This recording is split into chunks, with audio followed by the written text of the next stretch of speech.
올해 7월 29, 30, 31일 사흘 동안 대만에서 이런 게 있었어요. 방제 인국하는 국제 공작방이라고요. 그 International Workshop on Strategies for Combating Human Trafficking. 그래서 하여튼 인신매매 철폐를 위한 전략을 의논하는 국제 워크숍이라는 게 열렸는데요. 이게 벌써 올해로 한 5번째, 6번째 하는 거고, 대만 출입국이 주최를 하고요. 근데 대만은 출입국이 내무부 산하에 있거든요. 그래서 하여튼 내무부에서 하여튼 하는 거고, 나름 규모 큰 행사고, 대만 내무부가 이거를 하는 거는 이제 대만 내무부의 그 인신매매 방지 커미티가 있는데요. 이거 뭐 직접 출입국 사람들 얘기로는 대만이 어쨌든 국제사회에서 국가로 인정을 못 받고 있고, 특히 이제 중국은 점점 커가고 있는데 대만의 입지가 점점 좁아지는 상황에서 중국과 비교해서 우리가 잘할 수 있는 건 인권이다라고 해서 인권 문제나 인신매매 뭐 철폐나 뭐 이런 것들에 대해서 이슈를 아시아에서 선점하려고 많이 노력을 하고 있대요. 그래서 뭐 그 노력에 이완을 하고 있고, 이번에 이 워크숍도 그 미국 국무부 인신매매 보고서 나간 다음 날부터 시작된 거거든요. 그래서 뭐 대만이 몇 년째 지금 티어 1 국가라고 나와서 인사하는 사람들마다 혹시 좋아했어요. 어쨌든 그런 분위기였는데, 그 크게 이제 발표는 미국이나 뭐 아이로 쪽에서 와서 그 인신매매에 대한 일반적인 얘기들을 하는 게 하나가 있었고요. 그 다음에 여성과 아동의 성매매를 위한 인신매매가 하나의 꼭지였고, 또 다른 꼭지가 이제 그 강제 노동을 위한 인신매매. 그래서 거기서 주로 다뤄졌던 게 이주 노동자, 특히 선원 이주 노동자 얘기를 했었어요. 그래서 한국의 선원 이주 노동자 인신매매 상황에 대해서 제가 발표를 하러 갔었던 거고요. 주로 와서 참가했던 사람들은 뭐 NGO 쪽 사람들도 있지만 각 국가의 출입국 사람들도 많이 와서 발표를 했었고요. 그래서 사실은 분위기는 그 정부에서 온 사람들은 자기들이 잘하고 있다는 얘기를 하고 있었고, 그리고 이제 같은 나라에서 이제 NGO에서 온 사람들은 거짓말이다 믿지 말라는 하는 그런 화기애애한 워크숍이었습니다. 한국에서는 정부적에서 온 사람이 없기 때문에 제가 이제 정부는 아무것도 하지 않고 있다는 걸 얘기를 해도 결국 그렇게 알고 넘어가는 분위기였고요. 제가 그 한국의 이제 선원 이주노동자 관련해서는 이제 여기서 많이 공유도 했었고 다 상황도 아실 텐데, 그 얘기를 하고 발표가 끝나고서는 이제 들은 얘기를 가지고 오늘 얘기를 하려고 하는데, 특히 미국과 영국에서 온 나이 드신 할머니 할아버지들이 막 저한테 뭔가를 막 알려주려고 막 애타게 막 나를 부르면서 계속 무슨 서플라이 체인 얘기를 하는 거예요. 근데 사실 저는 좀 처음 듣는 얘기였거든요. 그래서 서플라이 체인을 공격해야 된다 라고 얘기하면서 했던 얘기가 뭐냐면, 이제 지금 미국도 그렇고 영국도 그렇고 인신매매를 예방하려는 법제화가 되었거나 되고 있는 중인데, 그 중요한 전략 중에 하나가, 그러니까 실제로 인신매매를 한 뭐 범죄자, 가해자에 대한 뭐 처벌이나 기소나 이런 것들이 이미 이제 있었는데, 그렇게 개별적인 개인을 처벌하는 거에 한계가 있고, 그 다음에 아무리 뭐 국가에게 인권을 보호해야 어쩌고 얘기를 해도 그 역시 한계가 있기 때문에 이제 기업들에게 어떤 제재를 가하는 방향으로 법제화를 하는 일을 하고 있다는 얘기를 했거든요. 그래서 그게 이제 예를 들면 어떤 물건이 생산되어서 그 물건이 이제 소비가 될 때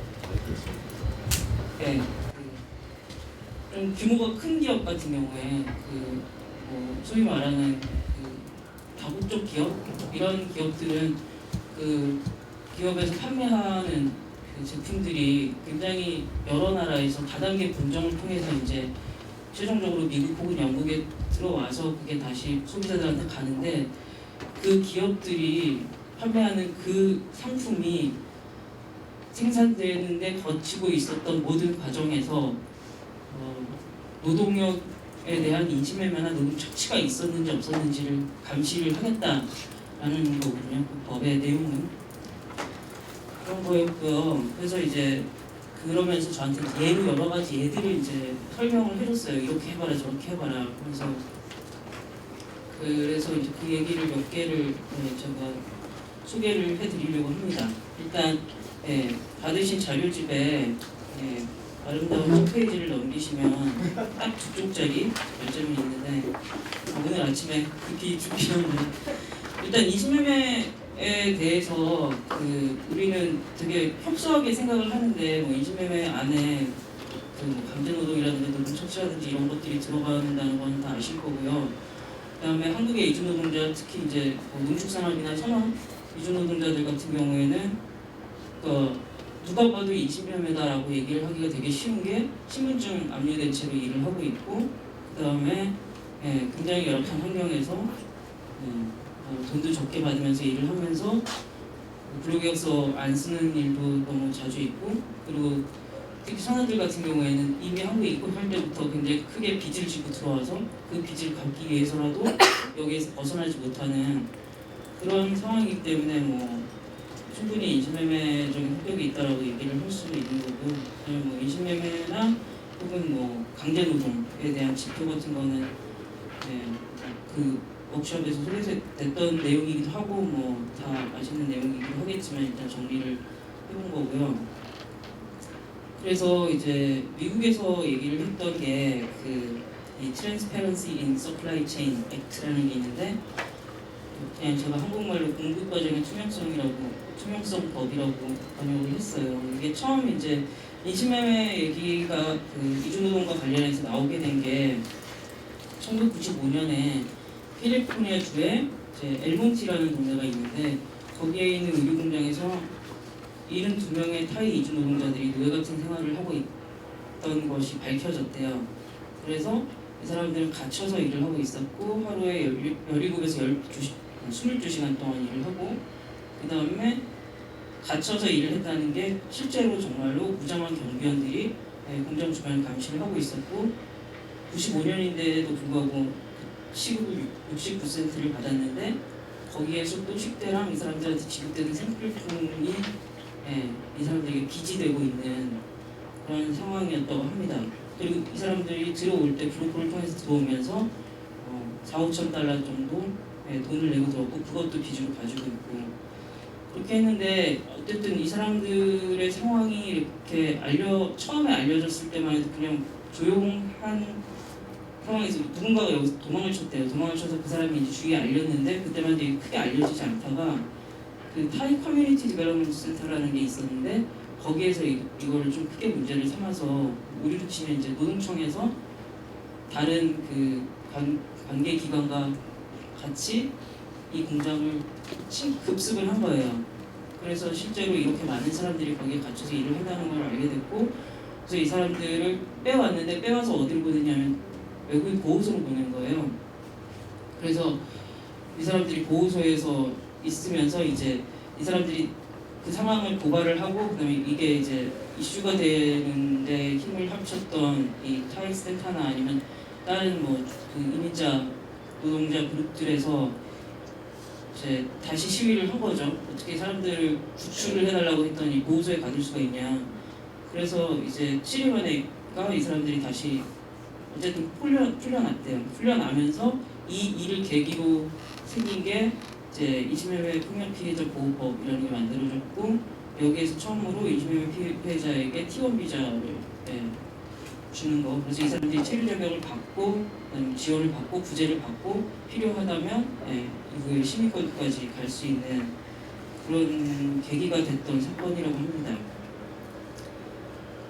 그래서 이때 이 일이 밝혀지면서 그 사람들이 되게 놀랐던 게 거의 이 사람들이 노예처럼 살고 있었기 때문에 아직도 이런 노예 제도가 미국에 남아있다니라는 게 되게 사람들이 충격을 받았을 때요. 근데 그 이후에 그 이전도 있었고 그 이후에도 있었지만 이제 사실은 미국도 농업노동 같은 경우에는 대부분 이주노동자들한테 의지를 하고 있고 그래서 이제 이중노동자 문제가 심각한 것도 어느 정도 알고 있었는데 그 플로리다주의 인모컬리라는 동네가 있는데요. 거기에 이제 토마토 수확하는 이중노동자들이 그 Coalition of Immokalee Workers가 하는 그런 CIW라는 그 노동조합은 아니라고 하고요. 그러니까 자기네들만의 단체를 만든 건데 이게 그 자파스티스타 운동을 그 뭐랄까 베이스로 하고 있대요. 그런 정신을 이어받자라는 노동자들 운동이고 그래서 노동자들이 스스로 조직하고 그러니까 대부분이 이제 멕시코 출신의 노동자들인데 스스로 조직하고 스스로 교육하고 스스로 문제를 이슈화를 만들어가지고 싸우는 그런 데였는데 이 사람들이 2001년이었는데 1970년대에 처음 이쪽으로 이주노동자들이 들어와서 토마토를 딸 때랑 똑같은 시급을 받고서 일을 하고 있었대요. 30년 동안. 그래서 뭐 토마토 한 그 양동이가 32파운드짜리 양동이가 있는데 그거를 다 채워야지 40센트를 받는 그래서 거의 뭐 한 달 내내 일해도 몇백 달러밖에 받지 못하는 그런 상황에서 일을 하고 있었고요. 그래서 이 CIW에서 한 게 개별 농장주에게 임금 인상을 요구하는 시위를 하고 뭐 협상을 하고 이런 것들이 큰 의미가 없고 그래서 토마토를 구입해서 그거를 재료로 삼아서 판매를 하는 그 대형 그 푸드 인더스트리를 에게 압력을 넣어야겠다라고 해가지고 타코벨 보이콧 운동을 하거든요. 타코벨이 한국에서는 별로 유명하지 않지만 미국에는 굉장히 많은 수를 차지하고 있는 프랜차이즈 그런 패스트푸드 프랜차이즈고요. 이게 이 모기업이 염이라는 모기업이 있는데 이 염이 우리도 알고 있는 KFC라든지 피자헛이라든지 이런 것들도 가지고 있고 하여튼 세계에서 가장 큰 프랜차이즈 회사래요. 근데 하여튼 여기에 그 한 그 브랜드인 타코벨에 이제 보이콧 운동을 시작을 했다고 하고요. 그래서 4년 동안 불매운동을 했는데 이 사람들은 누구랑 같이 연대를 했냐면 학생이랑 같이 연대를 했어요. 그래서 학생이랑 농업노동자 연대라는 게 있었는데 실제로 미국에 있는 대부분의 식당에 타코벨이 많이 들어가 있었는데 이 대학생들이랑 같이 연대를 하면서 그 구내 식당에 들어와 있는 타코벨에 불매운동을 해서 실제로 수십 개 지점이 문을 닫았다고 하고요. 그 다음에 종교단체랑 같이 연대를 해서 교회들에서 또 같이 불매운동을 같이 해줬고 그 노동조합이랑 같이 연대를 했고 어쨌든 4년 동안 했고 이게 나름 성공적이었다고 합니다. 그래서 결국 4년 만에 이 염이라는 회사가 타협을 하게 됩니다. 이 CIW랑 그래서 높은 임금을 지급하는 그 파운드당 그 급여를 딱 이렇게 지금보다 얼마를 더 줘야 된다. 그래서 지금보다 75% 높은 임금을 줘야 된다. 그런 생산자랑만 거래할 거고 그 다음에 그렇게 되면 이제 자기네들도 그 토마토를 사는 돈을 더 드리겠죠. 그 자기네들이 더 드린 그 돈이 실제로 노동자의 임금 인상에 쓰였다는 거를 볼 수 있도록 계속 모니터링을 할 거고 그 모니터링을 하는 그 주 단위는 CIW가 될 거다. 뭐 이런 식의 얘기들을 했대요. 그래서 이게 2005년에 이렇게 타협을 한 다음에 실제로 이제 타코벨이나 염이라는 기업 같은 경우에는 좀 억울할 수 있잖아요. 우리만 왜? 그래서 다른 기업들도 이런 것들에 동참할 수 있도록 자기들이 노력할 거고 이런 것들에 대해서 연방정부 차원의 법이 있으면 좋겠지만 그렇지 못하면 주 차원의 법이라도 자기네들이 만들어질 수 있도록 노력하겠다라고 얘기를 했고요.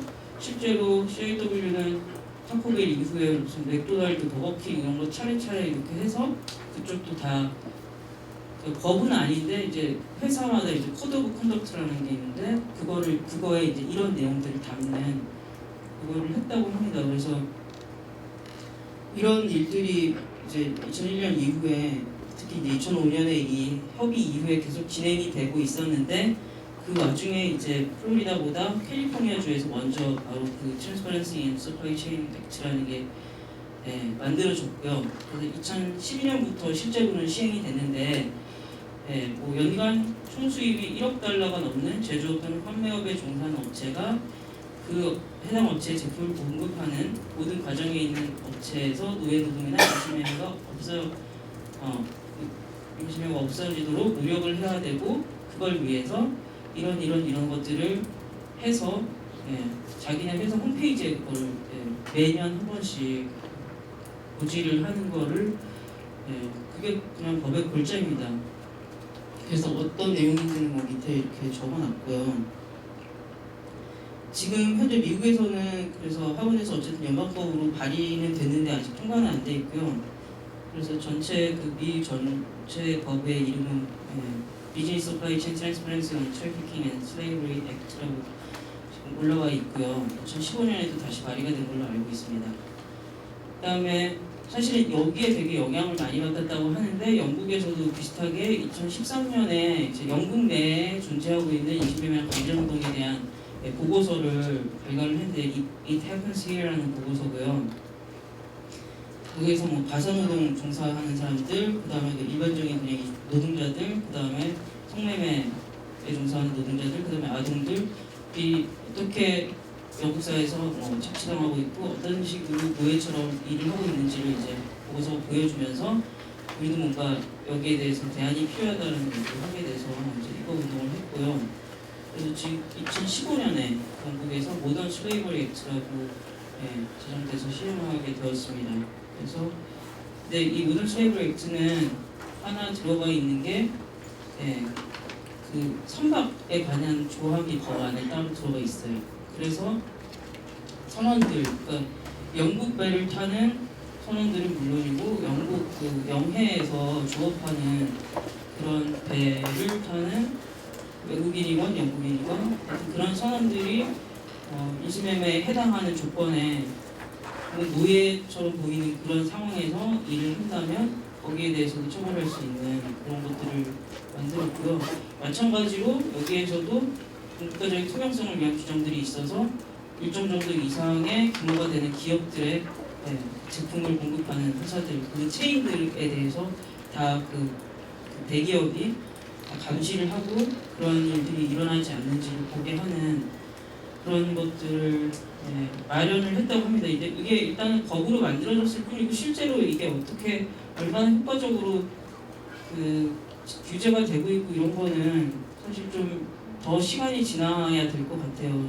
법이 만들어진 지 얼마 안 됐고 특히 시행된 지는 더 안 됐고 그래서 그 워크숍에서 만났던 사람들이 그 한국의 그 선원 이주 노동자들 얘기를 들으면서 이 얘기를 했던 거는 그러니까 한국에는 이런 법이 없지만 한국의 그 특히 이제 원양업 얘기를 하면서 원양어선들이 참치를 잡고 그 참치들이 굉장히 많은 수가 미국이나 영국으로 수출이 될 거라고 그래서 이제 거기 어딘가에서 가공을 한 다음에 그게 이제 캔으로 돼가지고 참치캔들이 수출이 될 텐데 그러면 그 미국이나 영국에 있는 그 참치캔 회사를 이 법에 의해서 규제를 가할 수 있다는 거죠.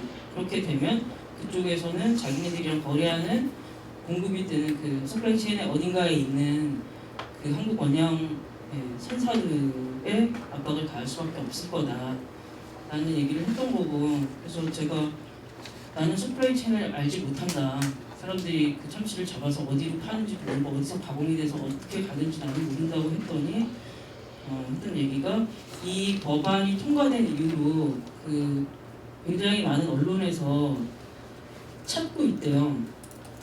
대기업들을 하나하나 이렇게 공격할 거리를 그래서 뭐 예를 들면 의류 회사 같은 경우에는 그 옷이 원단이 어딘가에서 만들어지면 거기까지 뭐 아프리카든 아시아든 그쪽에서 무슨 인신매매나 이런 문제들이 없는지를 확인해서 왜 너희들 그 웹사이트에 올려놓았던 그 정보들이 다 잘못된 거고 실제로는 법이 지켜지지 않고 있다 이런 식으로 압력을 가하는 그런 것들을 하고 있답니다. 그래서 그게 이제 그 운동하는 곳과 언론이 같이 이제 그런 것들을 찾아나가고 있다고 하면서 한국 그 선박에 타는 이주 노동자들 혹은 한국의 농촌에서 일하고 있는 이주 노동자들에 대해서 이런 상황을 미국에 있는 혹은 영국에 있는 언론에 이렇게 귀띔만 해주면 거기서 찾을 거다. 그러니까 서플라이 체인은 몰라도 된다. 라고 얘기를 하더라고요.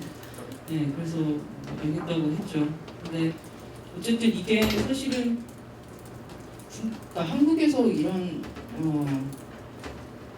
운동이 일어나기가 과연 쉬울지 잘 모르겠고, 사실은 작년에 그 특히 농축산업 위주 노동자 관련해서 그 MST에서 보고서 나온 다음에 뭐 인권밥상이라는 캠페인을 했었잖아요. 그게 물론 이제 좀 불매운동도 아니었고 어떤 기업을 압박하는 운동도 아니었지만 그런 것보다 좀 더 체계적이고 효과적인 운동을 할 수 있지 않을까라는 생각이 들면서 또 한국이 그렇게까지 엄청난 대기업이 쥐고 흔들고 있는 건 아니라서, 특히 식품 쪽에서는 그게 쉬운 일은 아니겠다는 생각도 들고 뭐 그렇습니다. 그래서 어쨌든 저는 이 얘기를 듣고 같이 운동을 하는 사람들과 공유를 해서 뉴욕타임즈 기자에게 기사를 꼬리를 던져주겠다는 약속을 하고 옥션에서 빠이빠이를 했기 때문에 얘기들을 공유하는 게 좋겠다고 생각을 해서 이야기를 드렸습니다. 이상입니다. 네, 안녕하세요. 저는 이소훈이라고 하고요.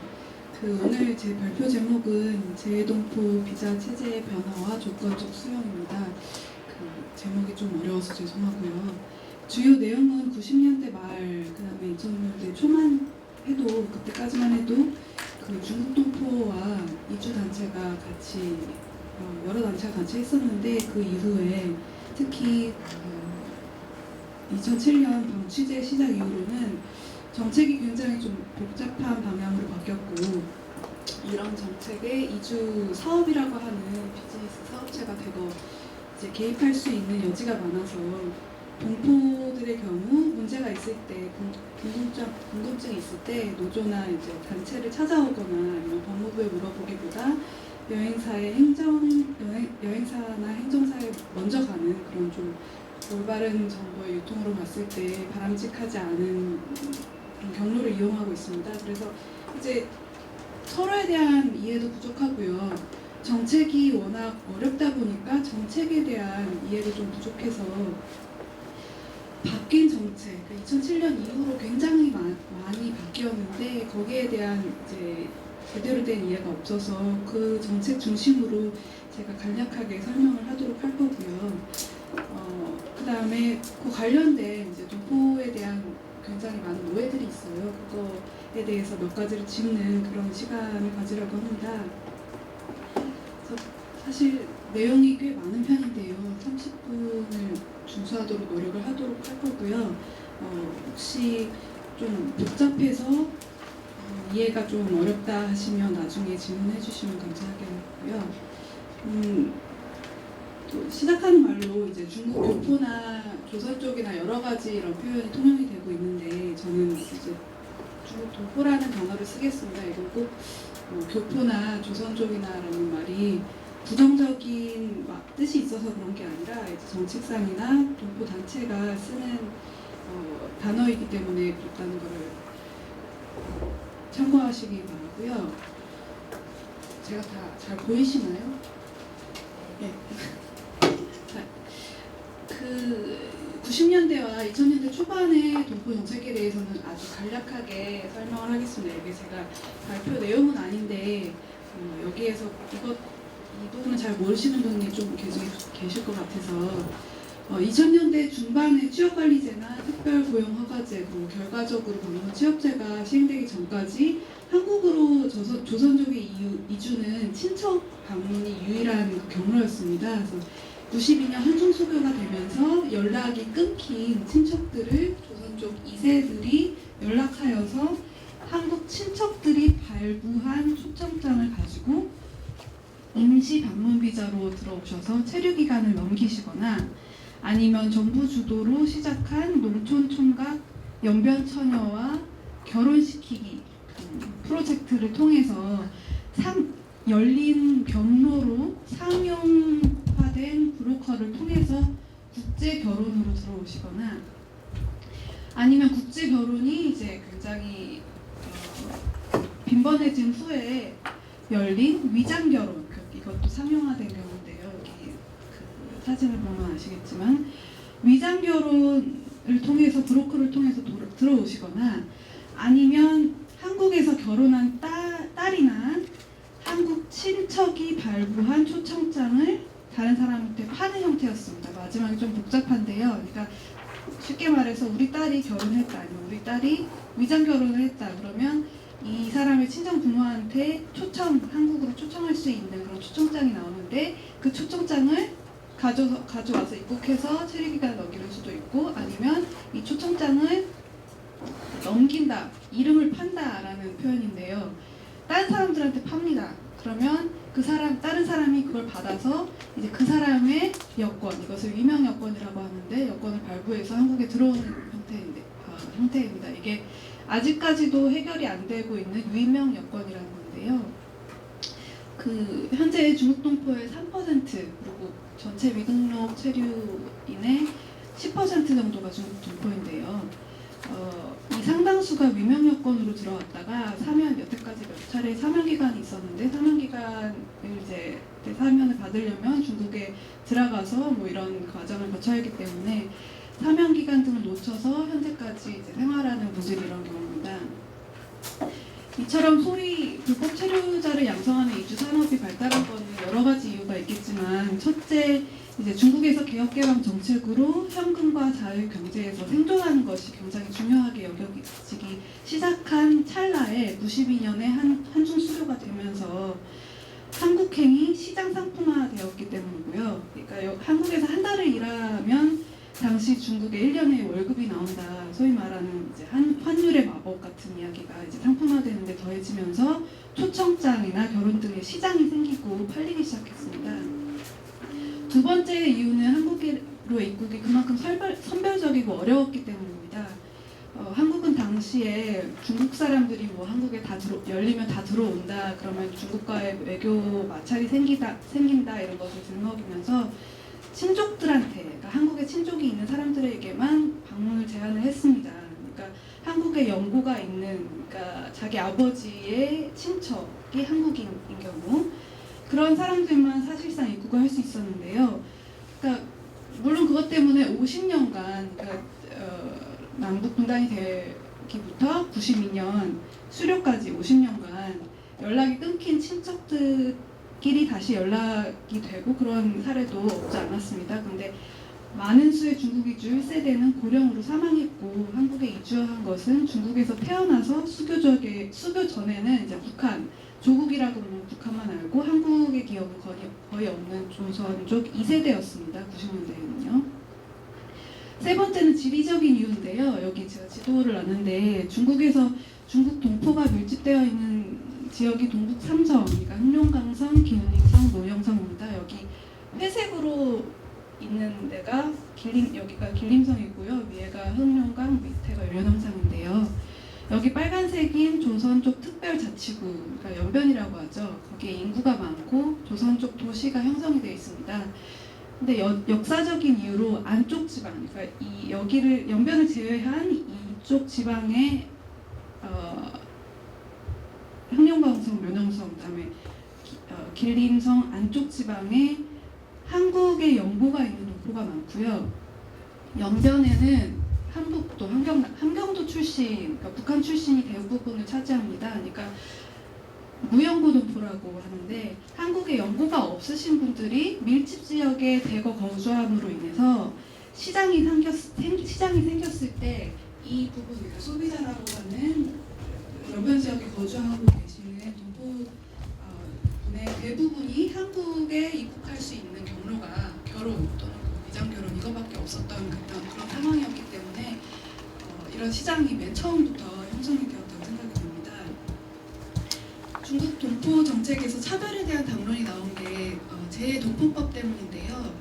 99년 제정된 재동포법에 대한민국의 국적을 보유하였던 자 또는 그 직계비속으로 동포를 정형으로 48년 정부 수립 전에 이주한 동포, 그러니까 이주한 동포라면 중국이나 CIS, 소련 지역으로 이주한 동포인데, 이 동포와 정부 수립 후에 이주한 동포, 그러니까 미국이나 유럽으로 이주한 동포를 차별한 것입니다. 그래서 이제 법은 이렇게 되어 있지만 실제로는 부자 동포와 부자이지 않은 동포를 차별함으로써 헌법재판소에서 헌법 불합치 결정이 2001년에 나왔고 개정 명령 시간을 넘긴 후에 2004년에 괄호에 보시는 내용이 포함이 됩니다.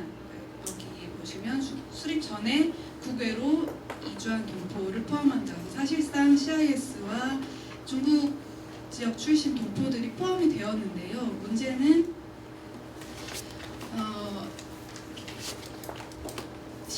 시행령과 시행 규칙을 통해서 차별이 아직도 존재하고 있습니다. 세부 자격표를 오른쪽에 제가 썼는데 북미나 유럽 같은 서구에서 온 제후의 동포들은 자기의 과거 국적이나 부모의 국적 그리고 자기 현재 국적만 소명하는 자료를 내면 바로 이제 재외동포 비자가 나오는데요.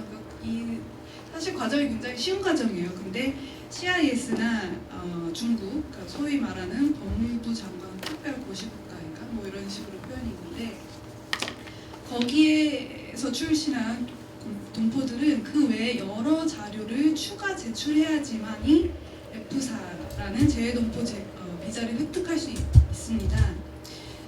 여기 비자표에 보시면 이게 얼마 전에 바뀐 비자표이긴 하지만 세부 자격이 나와 있는데 맨 위에 11과 12가 이제 서구에서 온 동포들의 경우 딸 수 있는 비자이고요. 나머지가 이제 비서구 출신 동포들이 획득할 수 있는 세부 자격입니다.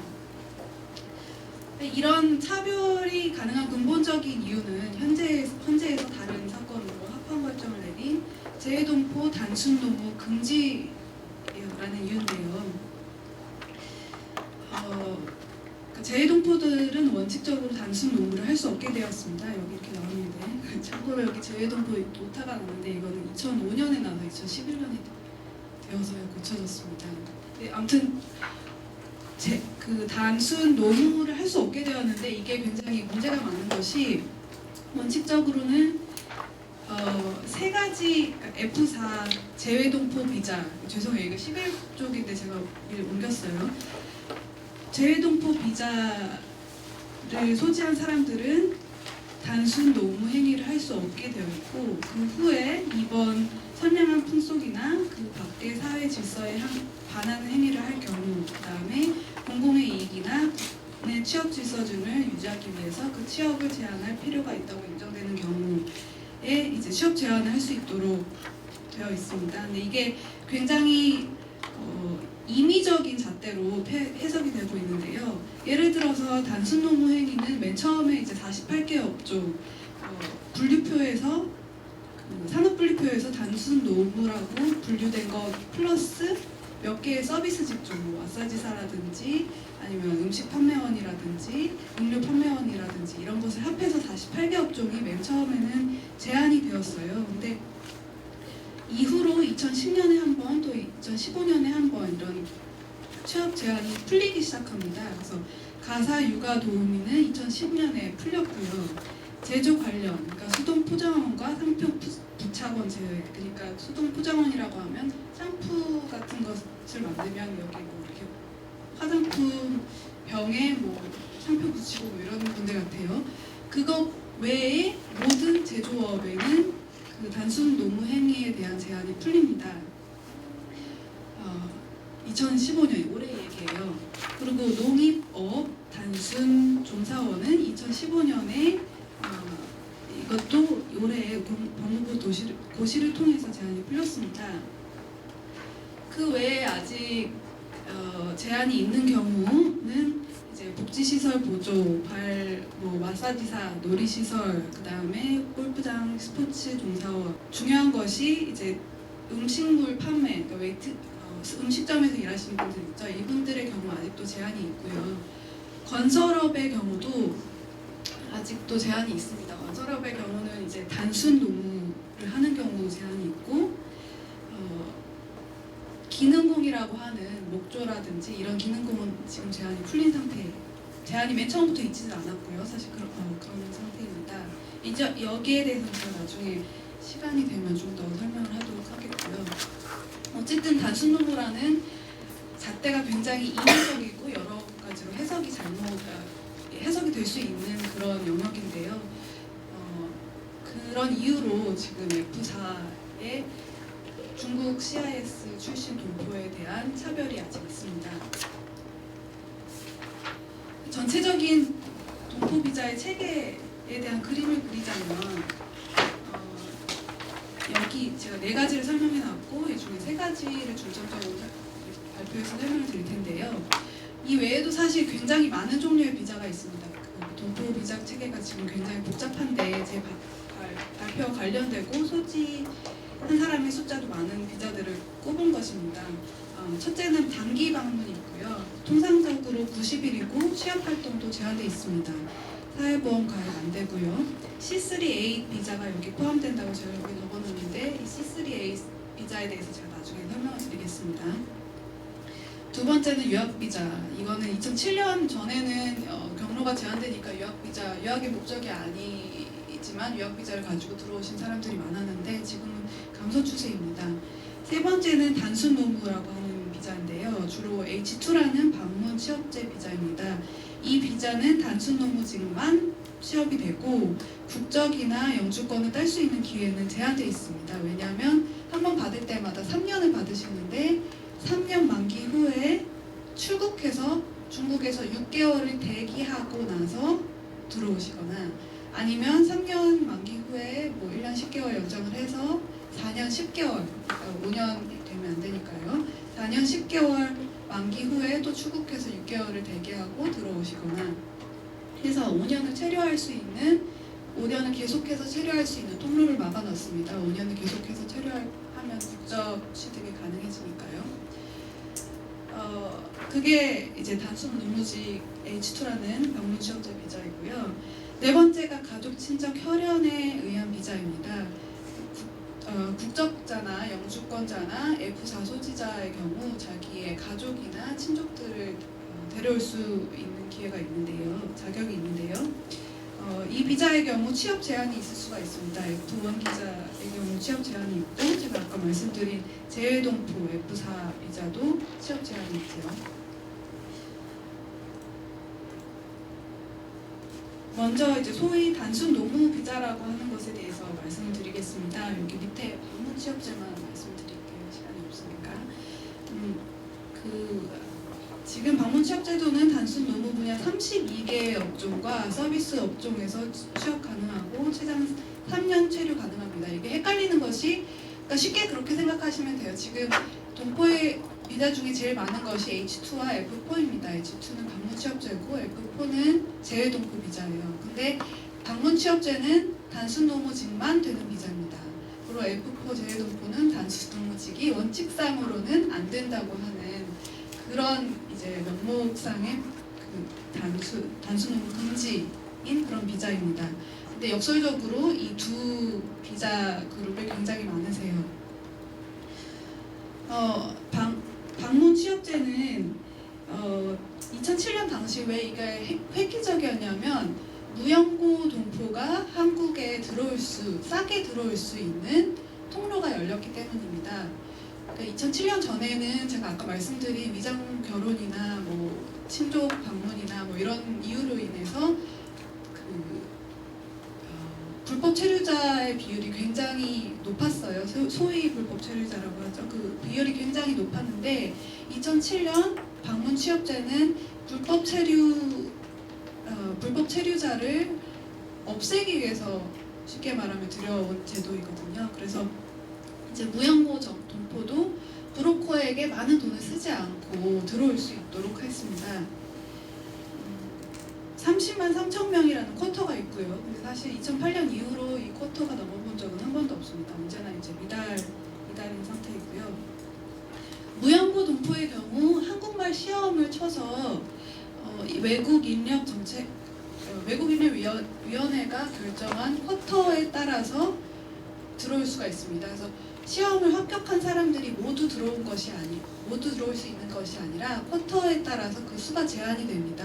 내가 한국에 연고가 없는 무연고 동포이다 하면 한국어 시험을 치고 대기를 하다가 이제 추첨은 뽑기 추첨을 통해서 이루어지거든요. 그래서 추첨이 되면 한국에 오는 H2 비자가 나오고 아니면 못 나오고 이런 식입니다.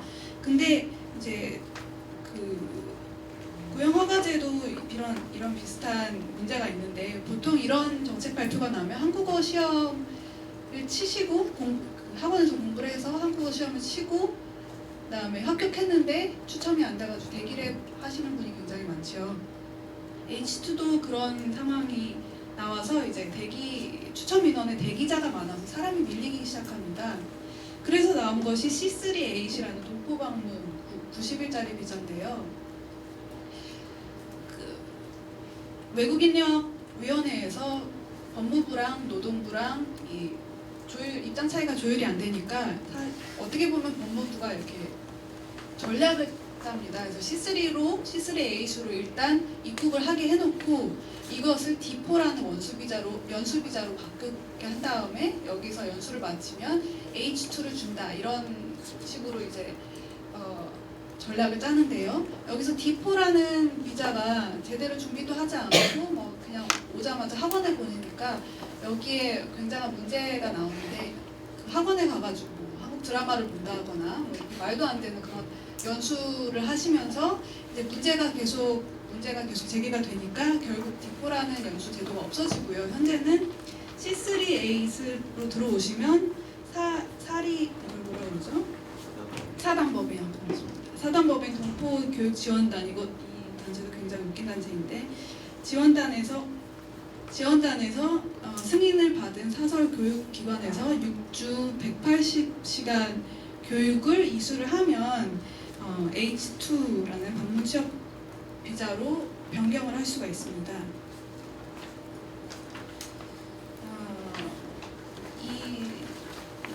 그래서 이제 여기 파란색 줄 보시면 파란색 줄이 그런 경로로 변경을 하신 분의 숫자입니다.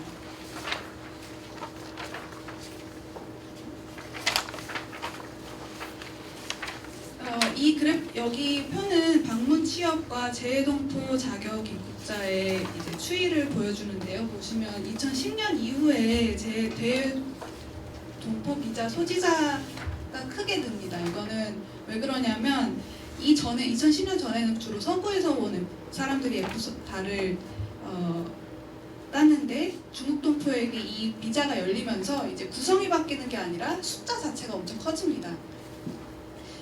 그래서 현재는 H2 방문 취재 비자와 재외동포 비자 소지자가 중국 동포 중에 거의 동등한 숫자입니다. 근데 H2의 경우 방치제의 경우 쿼터가 있고 재외동포는 쿼터도 없고 이제 체류 기간에 제한도 없어서 아마 F4가 계속 늘 것이고 얼마 안 있어서 훨씬 더 많은 숫자가 될 것이라는 생각인데요.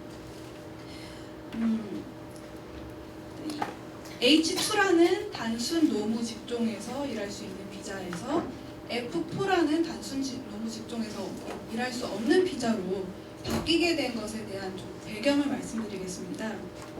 원래는 이제 단순 노무하지 않을 동포, 그러니까 뭐 대학 졸업자라든가 OECD 국가의 중국 동포 중에 OECD 국가의 영주권을 소지했다든가 뭐 기업체 대표라든가 공무원이라든가 교사라든가 이런 좀 어떻게 보면 인위적인 잣대를 들어서 이 사람들한테 F4가 제한적으로 열렸었습니다. 2009년도에요. 근데 H2가 2007년에 나왔잖아요. 3년 만기가 2010년이니까 2010년도부터 이제 H2를 소지한 방치제를 소지한 사람들이 불법 체류자로 다 전락할까봐 법무부가 겁을 먹어서 여러 가지 정책을 마련하기 시작합니다.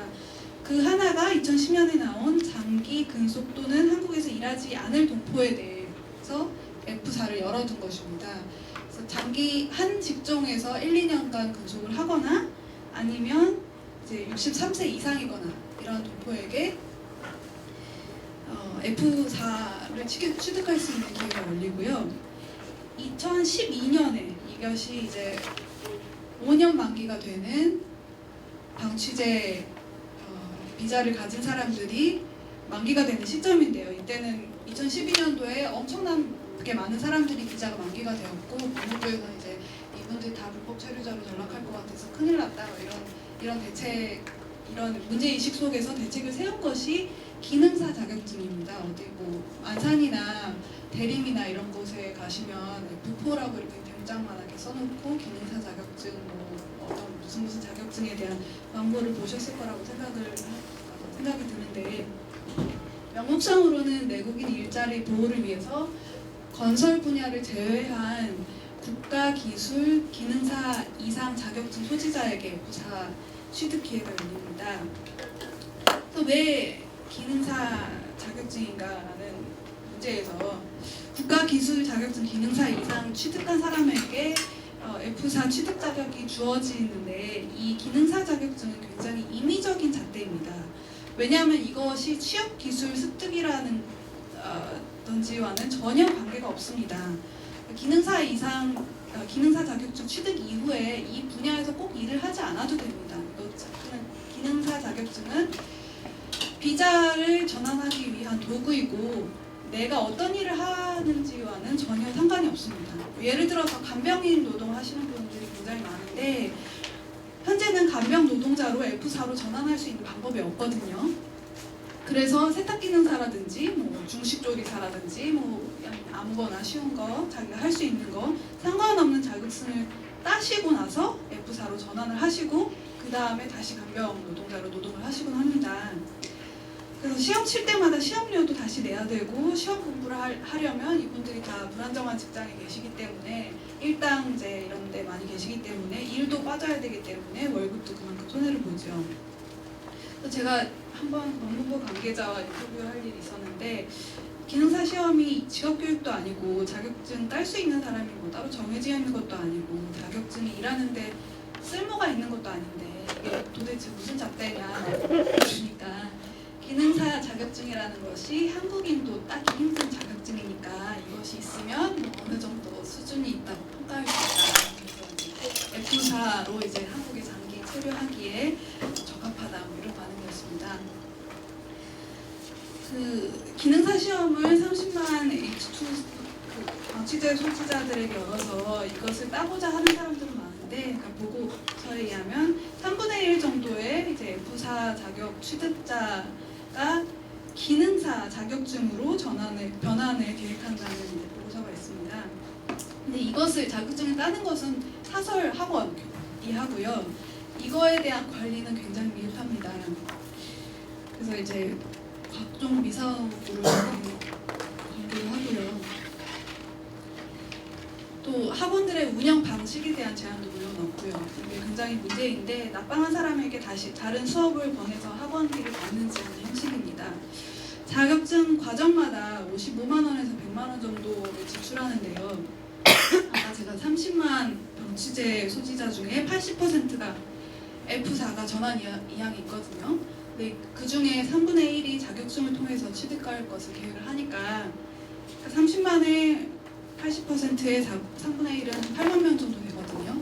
이 사람들이 뭐 최소액인 60만 원 정도를 지출한다고 할 때 한 500억 정도의 시장 규모가 생깁니다.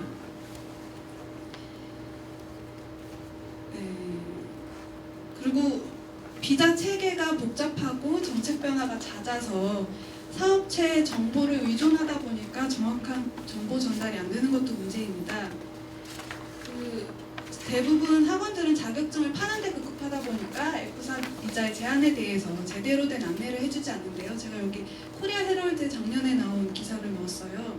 근데 왜 기사를 여기다 넣었냐면 여기 내용이 다 틀린 내용이거든요. 그래서 이제 이 사람들, 이 기자들이 전문가나 이런 데 물어봤을 텐데요. 틀린 내용을 줬나 봐요. 여기 보시면 비자 변경 시 용적 관련 일을 할 수 없다라는 말을 듣고 F4 변경을 포기했다. 법률상 F4 비자를 습득한 사람은 단순 노무직이나 간병인 등 일부 서비스직에 종사할 수 없는데 학원에서 이런 설명 없이 시험을 보게 해 낭패를 본 것이다 라고 했는데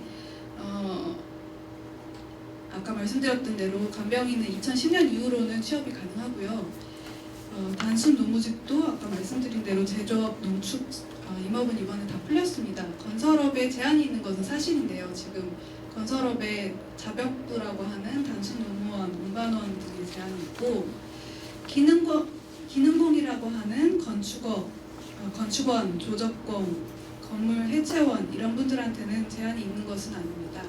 나중에 건설 노조 관계자분 있으시니까 용접공이 기능공인지 아닌지는 저도 잘 모르겠는데 생각 보기에 단순한 것이 아니라면 어디 다른 기능공으로 분류가 될 수 있는 것이라면 여기에서 용접공도 가능하지 않을까 하는 생각이 드는데 어쨌든 학원에서 그런 안내를 받았나 봐요. 이게 정책 자체가 불안정하니까 시장도 불안정하거든요. 그래서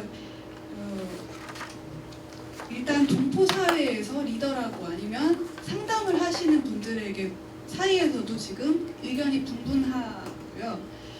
이것이 시장에 영향을 미치는 것이 사업주가 내가 고용을 하고 있는 상태인지 불법인지 합법인지 잘 모르는 거예요.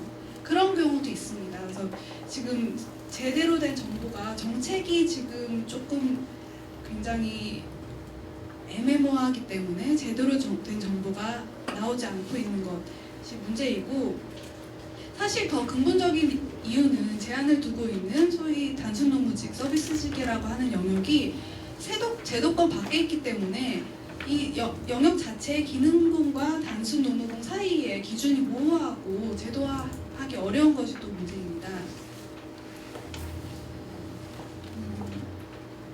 그래서 이제 이거 보시겠지만 F4를 취득하시는 분이 결코 좀 젊지 않습니다. 자격증 공부를 하시는 분들이 젊은 분들도 요새는 물론 굉장히 많지만 광고와 이제 수업 모습을 줬고요. 이게 기능사 자격증입니다.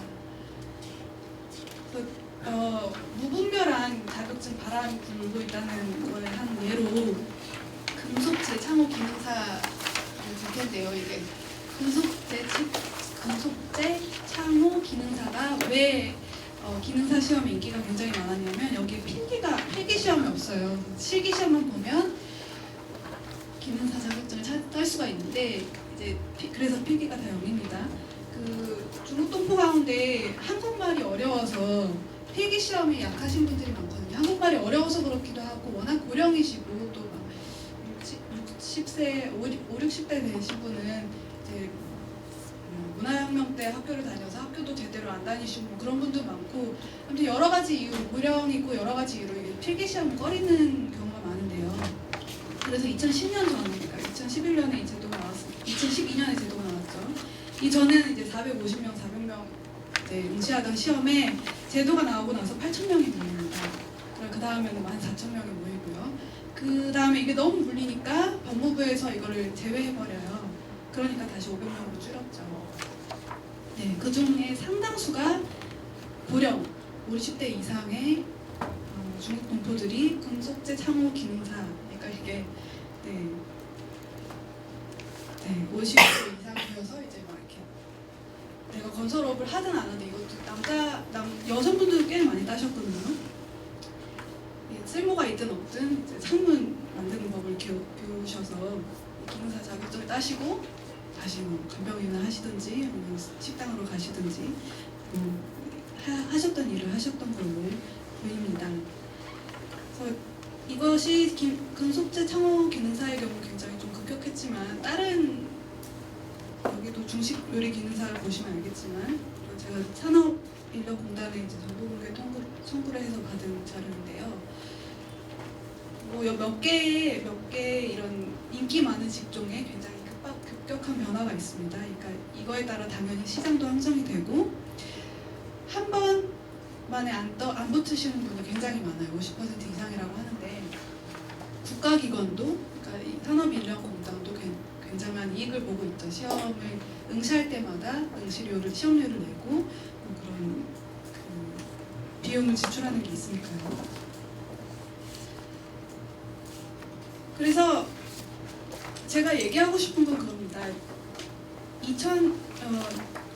방 취재가 나온 것도 사실 법무부가 방 취재라는 단기 비자를 내면서도 이게 이분들이 단기로 이것을 가지고 와서 이제 끝나면 집에 돌아간다 이런 생각을 하지는 않았거든요.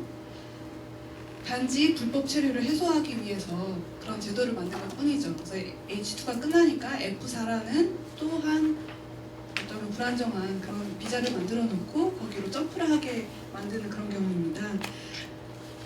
대부분의 입국자들이 한국에 들어오실 때 5년 이상 살 것이다라는 생각을 하시고 들어오십니다. 이거는 고용허가제로 입국하시는 분들하고는 굉장히 다른 경우예요. 고용허가제로 입국하시는 분들은 90% 정도 비자가 끝나면 가겠다 이런 생각을 갖고 오신다는 그런 보고서가 있는데, 중국 동포들은 5년 이상 체류를 하겠다라는 마음을 먹고 들어오시는 분들이 굉장히 많습니다. 근데 막상 체류를 한다고 했을 때 굉장히 임의적으로 만들어놓은 잣대 속에서 불안정한 점핑을 해야 되는 경우가 많아요. 그래서 제가 사례를, 시간이 없지만 굉장히 짧게 소개를 시켜드리는데요. 왜냐하면 사람의 이야기를 하면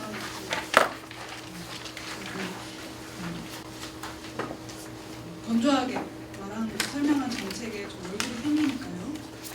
그 A 선생님은 2009년에 C3로 입국을 하셔서 입국 후에 D4로 변경해서 9개월 연수하면서 취업 활동하셨고 연수 다 하고 H2로 변경해서 2013년에 H2가 만료가 되었습니다.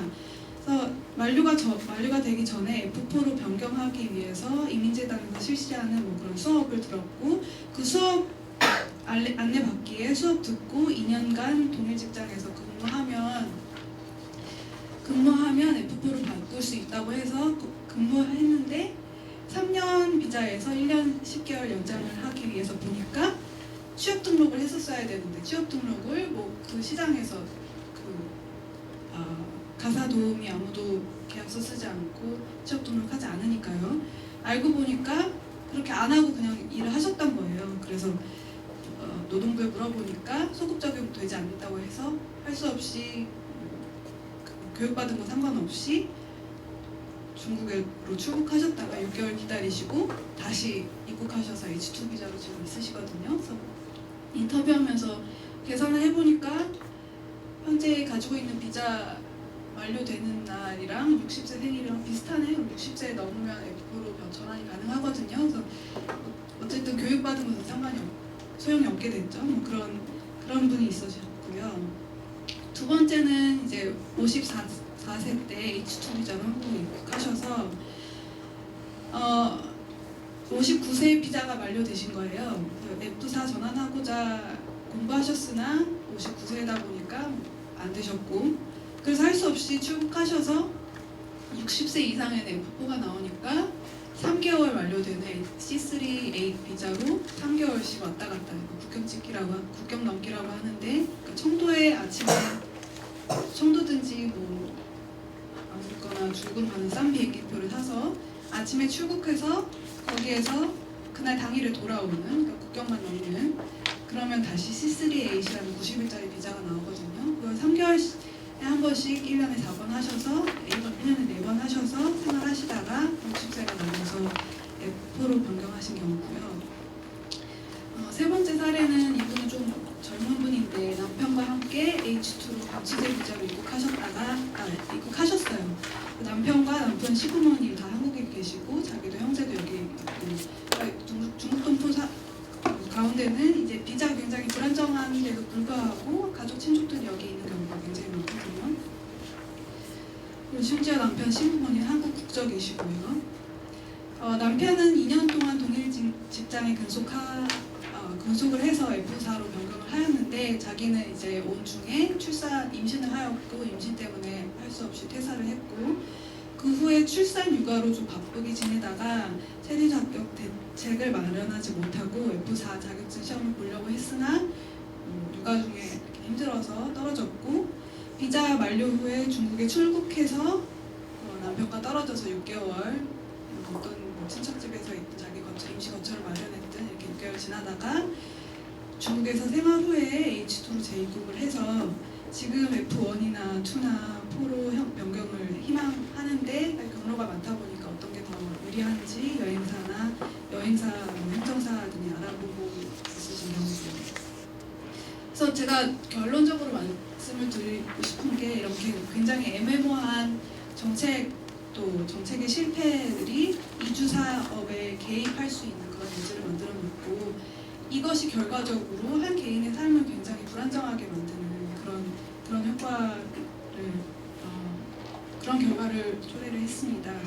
맨 처음에 비자 업무가 증가하고 대기 시간이 막 길어지고 사람들이 막 몰려올 때 출입국에서 행정사 여행사를 통해서 대리 업무를 가능하게 했었고 그것이 이것을 굉장히 규모를 키우는 데 입조를 했고 노동 비자가 맨 처음 90년대부터 제대로 나오지 않았으므로 인해서 친족 관계가 상품화됐고 위장 결혼이나 외명 여권 등으로 이제 브로커들이 개입할 수 있는 시장을 형성했고 잦은 정책 변화도 정책이 굉장히 복잡하거든요. 제가 설명한 것이 얼마큼 전달이 됐는지도 모르겠는데 이것 때문에 사업체 의존도가 굉장히 높습니다. 그래서 아까 무슨 일이 있으면 바로 여행사, 행정사 가서 내가 지금 어떤 상황인데 어떻게 하면 되냐 이런 식으로 해서 내가 어떤 비자를 가지고 있다라고 정확히 명칭을 아는 것보다 여행사나 행정사에서 해주는 말에 의존하는 그 경향이 굉장히 높고요.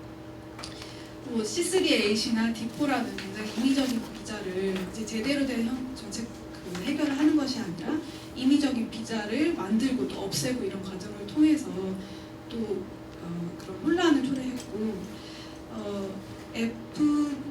H2라는 방치제라는 단기 아닌 단기 비자를 마련함으로써 불법 체류자를 임시적으로 완화하려고 했다가 이제 이분들이 시간이 지나니까 또 불법 체류자가 될까봐 F4라는 자격증 장사를 가능하게 만들었고 또 결과적으로 어떻게 보면 영구적인 단기 상태에 처하신 그런 상황에 처하신 분들이 굉장히 많거든요. H2로 지속적으로 여기 계속 H2로 계시는 분도 많으세요. 그러면 여기서 3년 있다가 6개월 갔다가 다시 3년 있다가 다시 6개월 갔다가 다시 3년 있다가 60살 될 때까지 그런 생활을 하시는 분들도 굉장히 많으시고요. 그래서 어떤 임의적인 잣대로 영주권, 그러니까 자격증을 사기를 원하지 않는 동포나 아니면 해도 시험이 합격이 안 되는 동포나 이런 분들한테 영주권과 중적 취득의 기회를 제한하는 것이 그런 이주 사업 개입의 여지를 만들어 놓지 않나 생각합니다.